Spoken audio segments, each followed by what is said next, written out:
You are listening to... Oh. How do you do? We're about to unfold the story of Ghost of Frankenstein. My son, would you destroy that which I, your father, dedicated his life to creating? What if it had another brain? Whose brain? Your brain. Power! What good is a brain without eyes to see? I warned you that you might regret this action. Well, we've warned you. You are warned. There you go. Welcome back to Frankenstein Minute. What is that? That's the podcast that dissects the Universal Frankenstein film series minute by minute. And who are you? Well, I am... No, that's next week. Yeah, that's right. I'm Thom Lang. And who am I? You are Dr. Dr.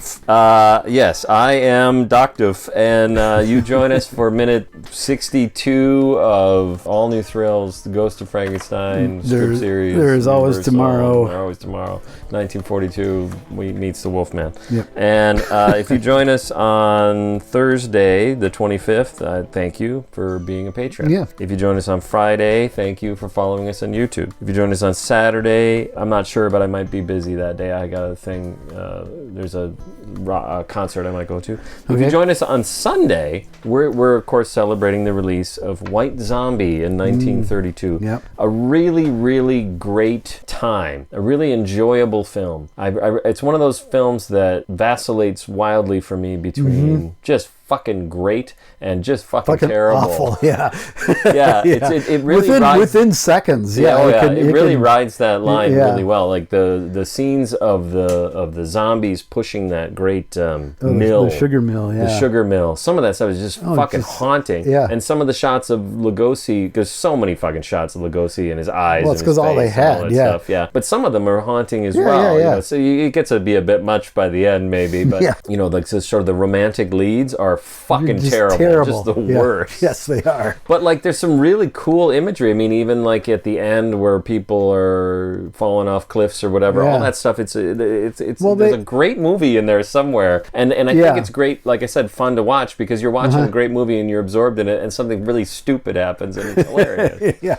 Well, and you know, they have the advantage of using sets at Universal. Yeah, there you go. It's a very low budget film made independently. Yeah. The Halpern brothers. And it suffers a lot from what you just talked about, but it also visually is really, really nice to look at. It is that magical early 30s time when this genre was just finding its way. Yeah. It had only been a year since Dracula and Frankenstein. And already Bela's taken a role for 25 cents in a box of cigars. Yeah, because he, quote, turned down the monster. That's true. Well, I'm guessing we covered that. I think we have. Monday is Maria Ouspenskaya's birthday. She was born in 1876 and she's still going strong. Yeah, she is. Yeah, she's the grande dame of Russian theater. There you go. Wednesday, we will be celebrating the 1942 release of the film Invisible Agent. It's on the Invisible Man box set. It is. You can't. That's all anyone has to say about it. Yeah, it's. I don't even remember it. I know I've seen it, but I have no memory of it. And I've seen it, and I remember Peter Lorre is in it, but ask me anything else, I couldn't tell you. Yeah. It's one of those wartime ones, too, that I'm not a huge fan of. Right. Yeah. You know, when they mix the horror with the wartime stuff, for me, it just doesn't work. Yep. And when you say the horror with the wartime, this is the time period, of course, where they're also making those Sherlock Holmes wartime. Right. And they found that didn't work either, because there's only a couple of them. Yeah. I kind of, I prefer the timelessness of the Frankenstein series, for example. Yes. As much as I joke about Frone's mustache, it's not about the war, really. Right. And, you know, the Mummy movies, for the most part, ignore the war. There's a character in the Mummy's tomb going off to war at the end of the film. That's about the only reference to World War II in that series that I can recall. So they did keep it at arm's length, which I think if it comes up at all, it's usually, except for Invisible Agent, because it's espionage kind of. It's more of a espionage war movie with vague science fiction elements. There's an invisible guy. There's a guy that's invisible. Yeah. And it's not the original guy. It's not his son. It's not his brother. To do with. Yeah. Okay. All right then. And then that's it. That's all we're doing. over. All right. Welcome to minute 62. Previously on Frankenstein Minute, Ludwig had said that Dr. Kettering rides again, or lives again. And now he says his brain is now inside the skull of the monster. And you can hear... Yeah, I hooked it up and everything. You can hear off-camera Boomer going... suppressing a lot. Oh, but I like the way he says it. His brain is inside the skull of the monster. He doesn't say, like I said, did you hook it up? Did you just plop it in there? Throw it in there. Just chucked it in the skull? Because that you make it sound a little bit more simple than it maybe is. Must have been, yeah. Yeah. Or would ever be. I can't imagine. I mean, if they ever reach that point, how long that surgery would take. Well, and the recovery time would be 2 weeks. Would be 2 weeks, clearly. Yep. I had a shoulder put in. It was 12 weeks, but a brain... Yeah, 2 weeks. 2 weeks. Well, his recuperative powers are tremendous. Tremendous. Yeah, yeah. Eric looks justifiably confused. They cut to Bell. I mean, he's actually really good. He's kind of got this, like, the fuck? And that's the way he looks through a lot of this. I think it's great that... well, we're going to keep seeing this. Yeah. That his look to me says, what the fuck kind of kooky, crazy shit is this? Yeah. I don't know. No, I agree. And I think he's good at that. Yeah, like he brings that grounding to it. He is that character from the outside that... Well, and maybe that's why he was cast in these. He's sort of our everyman, or he's at least supposed to be. I don't think it works, but maybe that's the reasoning behind it. Yeah, if so, they could have played it up more. When you say that, but yeah, he is written and portrayed so off-putting that it just doesn't work. If that was the idea, it just doesn't work. Yeah, I don't know. I think we've gone back and forth in 2 weeks. I think I go back and forth on Bellamy, and in some scenes I feel like he's adding value. Yeah. Oh yeah, no, he's not completely worthless. Like it was just a couple of weeks ago that he pulled that Kettering thing out of his pocket, where I was like, oh yeah, look at you. Yeah. Oh, look at you. Oh yeah. He's so cute. Yeah, he just kind of looks.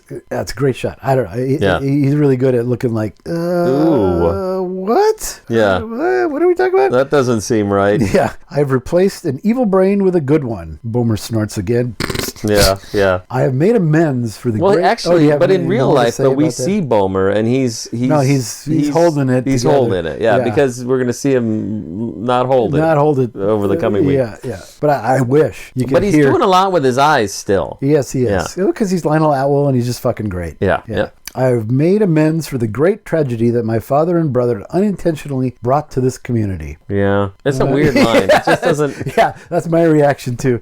Yeah. Like, are you sure about that? I guess it depends on how you define community, but he didn't...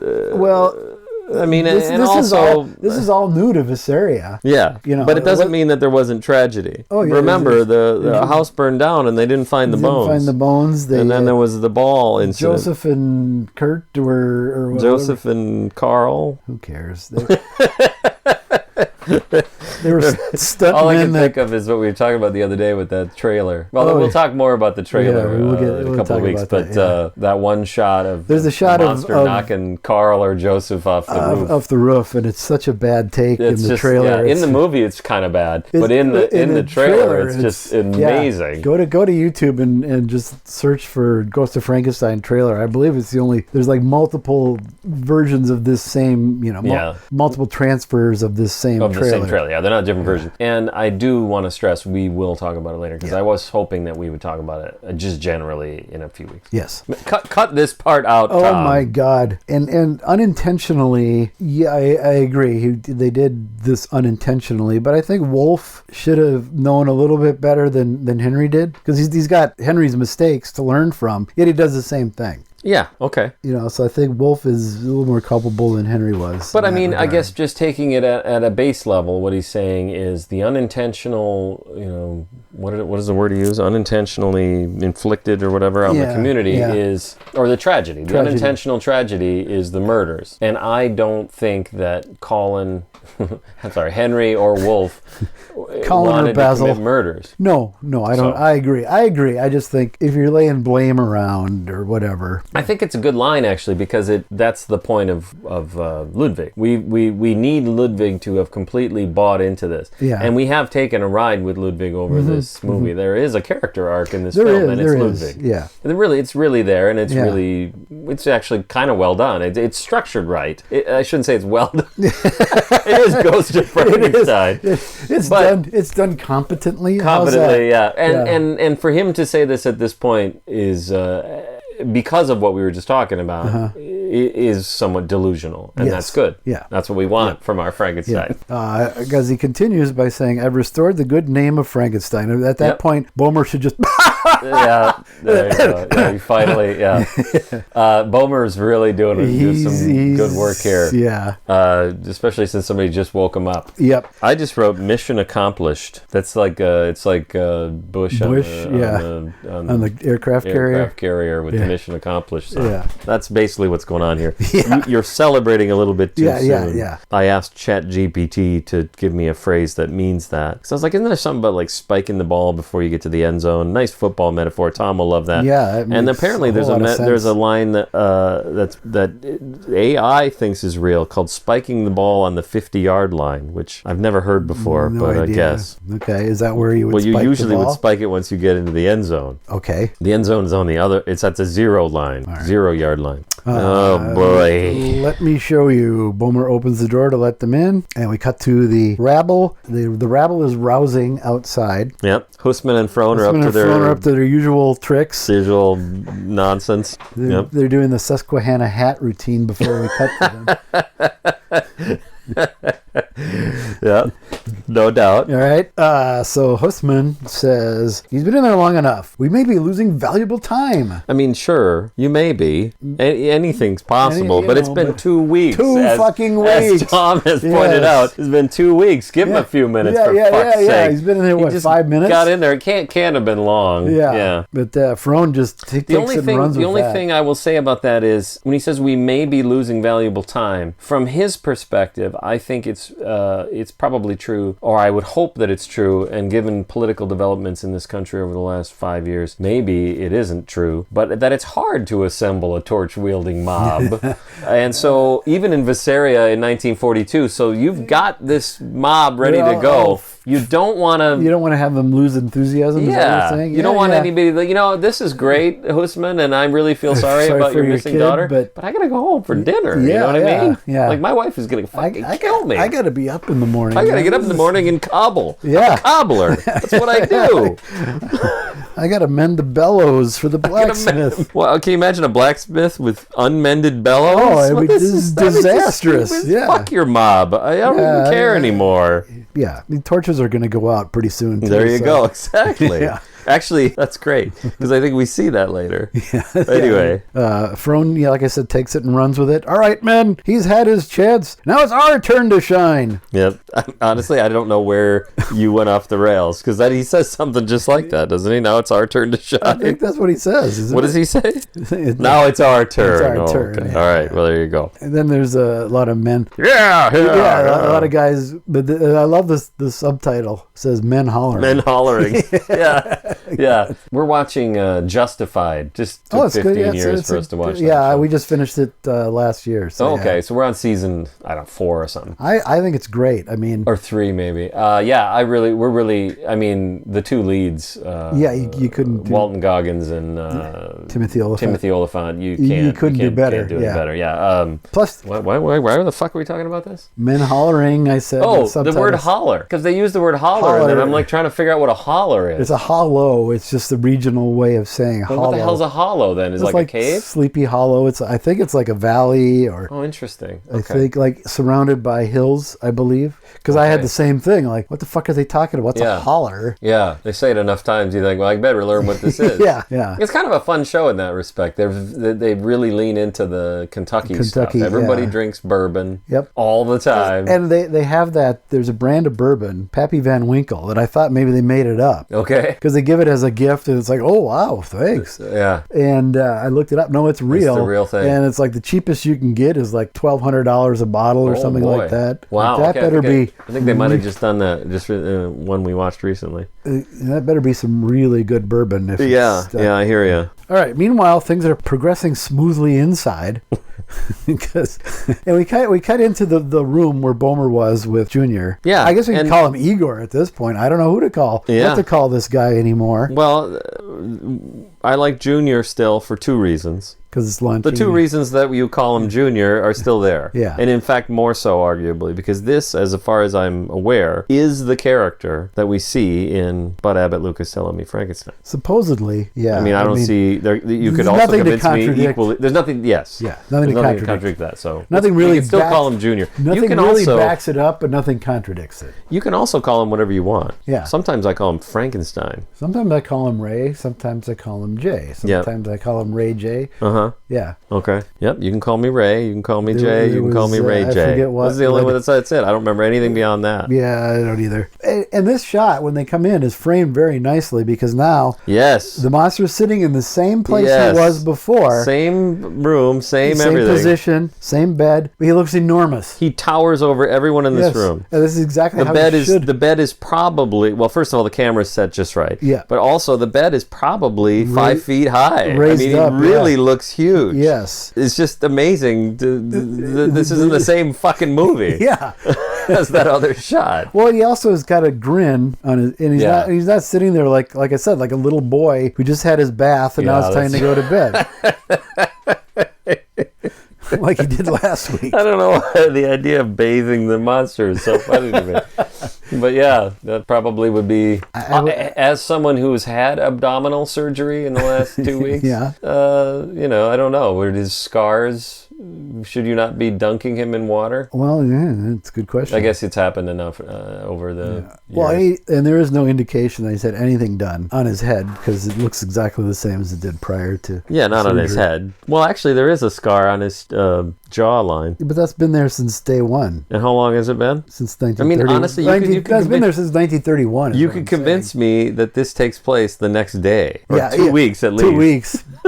But that scar, the scar on his left cheek has been there. There are definitely years and years that go by. It's like 40 years for Basil Rathbone to grow up. It's been there since 31. So, so that's 40 years or whatever it is. All right. Bomer couldn't be more pleased with himself as he approaches what he believes to be Ketteringstein sitting there. You said Bomer. Bomer doesn't believe that. Oh, shit. No, Ludwig. Oh, yeah. They both are. Bomer's pleased because actually, this is kind of a great moment. You've got 4 guys. Yeah. You know how guys are. Yeah. And they all think they got this figured out. Yep. Every one of them. One of the guys is arguably 2 guys. Yeah. Like I said, a nice side angle. Ludwig, Bomer's in the middle. And Bellamy's in there somewhere. I don't even know if he's in the room. He must be. I don't recall. Again, put Atwill in the middle and let him do it with his eyes. Let him do Atwill. Yeah. Yep, absolutely. Bomer is like dead center of the screen. Again. Yeah, which is, do you recognize me? Asks Ludwig. And does he? Well, Junior nods, grinning. So how would he recognize him, would you say? Would you say that the nod would seem to indicate that he can see him? Yeah. I just want to make sure we're clear on this. I would like to establish this point. He can see at this point. So we had a surgery. We had brain surgery 2 weeks ago. 2 weeks ago. And now, after 2 weeks, Ludwig now cares how he's doing. He wants to see what happened. What are the results of this surgery I did 2 weeks ago? Maybe he had jury duty. I don't know. He's been gone for 2 weeks. I got a Club Med vacation plan. Yeah, so let's wrap this up tonight. That's why he had to do it tonight, because he had to fly out. Fly out the next morning. Yep. But he's back, and now he's finally checking in on his patient. Yeah. And his patient can now see and recognize him. Yes. So you've got 2 things that happen. 3 things, really. You can see him. Yep. He can recognize him, so his brain is operating. He seems to have a use of his faculties. Yes. He does Well, he Yes. And nod. Yeah. He can respond. Yeah. So the brain seems to be working. Everything's, the eyes are working. Everything's fine. What could possibly go wrong now? What could possibly go wrong? Tell me, who am I? And Igor answers from off screen, or Lugosi answers from off screen. Okay. As Cheney mimes. Yeah. We'll talk. I think we should talk about it next week. But he says, "You are." I gotta say, I've watched this a few times with Jackie on a loop or whatever, and every single time he says, "You are," she goes. She laughs, much like the studio executives watching the next Frankenstein meets the next film. Yeah. You are Doctor. Yep, you are Dr. Fucking Dr. Fucking whatever his name is, Ludwig. Fucking Bomer just looks so smug. I love it. But we got more to say about that. Yeah, as he should at this point, because at this point, as far as he is considered, he's won. Yes, yeah, that's true. Absolutely. We'll see how that plays out. See how it plays out. Any more questions, wise ass?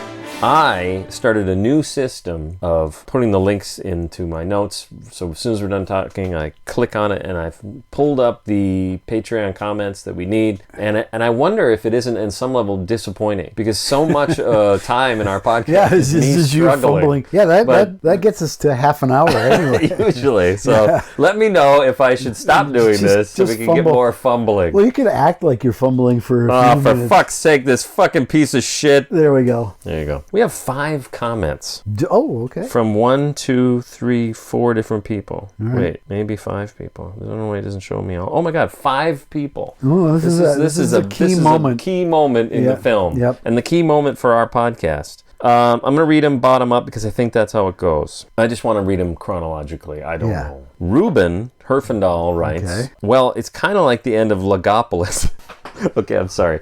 Ruben and I are, Ruben's one of my Doctor Who friends. Okay. So that's an episode. And that's funny. I didn't have any idea this was going to happen, but I'm wearing my Tom Baker shirt. Yes. And this is the last episode of Tom Baker's era. He's flanked by a guy who looks like a 1950s refrigerator. That's a Cyberman from Revenge of the Cybermen. Okay. Logopolis is Tom Baker's final story. He is haunted by a ghost, actually, throughout that sort of is it the ghost of Henry Frankenstein? Well, I don't know. We'll see. Okay. Well, it's kind of like the end of Logopolis at the end here, since the name cuts off. I guess you could say it's the end, but the moment was prepared for, or even worse, he was the doctor all the time. This is what? A lot of people will get all of this. Fuck. I think a few people will get all of this, and a lot of people will be going, what the fuck are you talking about? Yeah.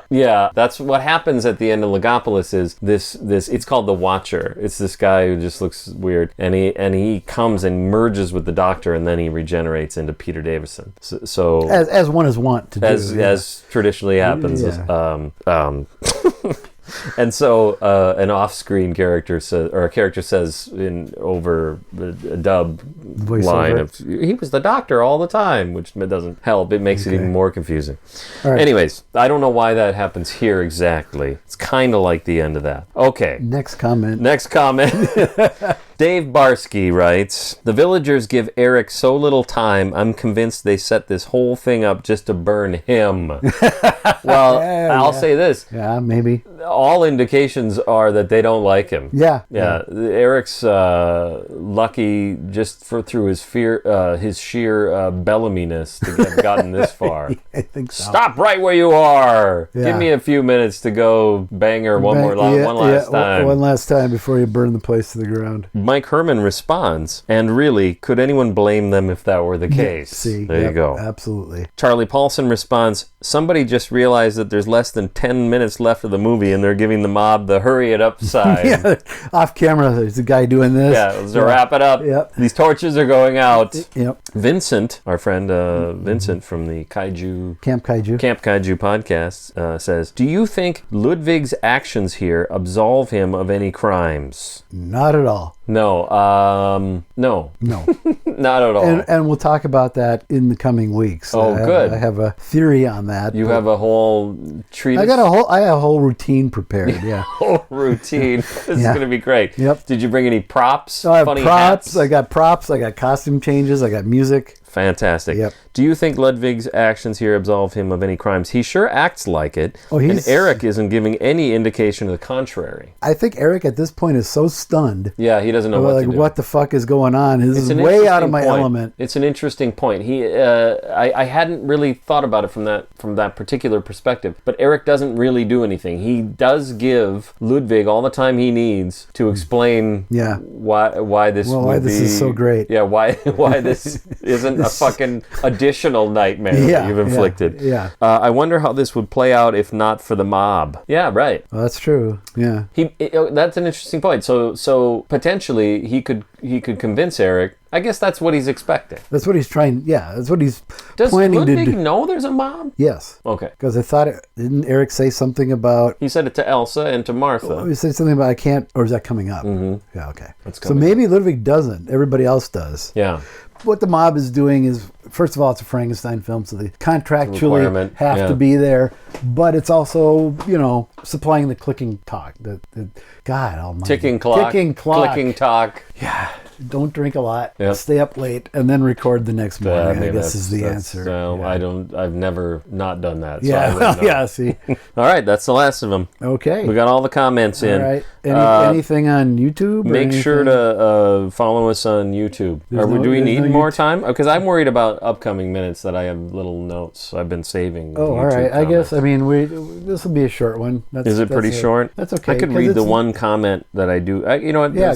Go for it. One comment from YouTube. This is for the episode 56, Pinky and the Brain. By the way, I don't know if I've said, what a phenomenal title. I mean, I've complimented you on your title before, but this is, what's weird is I walked into your house to record that episode. Yeah. And you made a reference to Pinky and the Brain when I walked in the front door. Do you remember that? What did I say? I can't remember. Yeah. Oh, it was when you were leaving. Was it that? I was thinking about what we were going to do, and I said, well, I'm going to do the same thing I do every night. Yeah. Just try to take over the world. Yeah, I thought it was when we got in. But yeah, you're probably right. It must have been when I was leaving. Yeah. Anyway, maybe that put it in your head. But either way, Pinky and the Brain is amazing. I have been sitting on that since the first time we talked about that.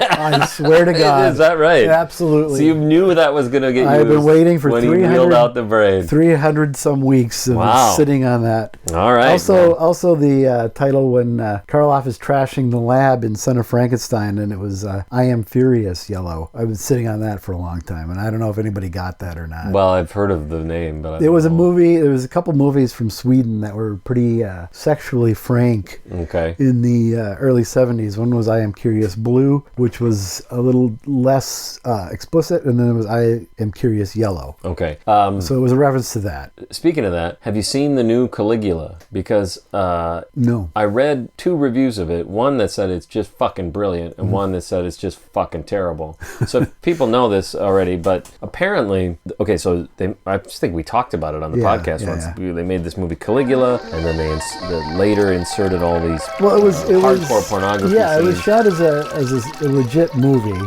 but explicit. But explicit. But at night, then, because it was who's the guy? Bob Guccione. There you go. Public Penthouse or whatever. Yeah, I think that's right. Was producing it. So at night they came in with a different crew and a bunch of people, and they just filmed them fucking. Yeah. And it's the least sexy, I said this before, the least sexy porno footage this side of Bat Pussy. And there you go. Yeah. So apparently this new Caligula, from what I read, uses all different footage. So even the stuff you've seen with Malcolm McDowell and Dame, whatever her name is. Oh, and John Gielgud. All and of that. Everybody's, it's even different takes. Okay. And apparently. Better takes, or? People say better takes. Okay. Yeah. I don't know. I did download it. If you need a copy, I got it. Yeah, could you send it? Yeah. Sure. But on the episode Pinky and the Brain, Donald Motley replies, nary an ad. Do you remember we asked? Oh, okay. If you're watching this on YouTube, are there ads? Okay. And I logged in and listened to our latest episode on YouTube for boring reasons. I wasn't logged in as me. When I'm logged in as me, I don't get ads. I don't either, yeah. But I wasn't. And there was a reason for that. I can't even fucking remember. Okay. And I didn't get an ad either. Okay. So there you go. All right. This is just information for us. Good to know. Thank you, Donald. Yes. And that's it. That's it for this week. Thank you, Jacob Walsh, as always. Yeah, as the music plays us out. Inspiration for America's Most Wanted. Your inspiration for. I mean, is he missing, or is he? No, we found him. We found him. Yeah. Oh, good. Yeah.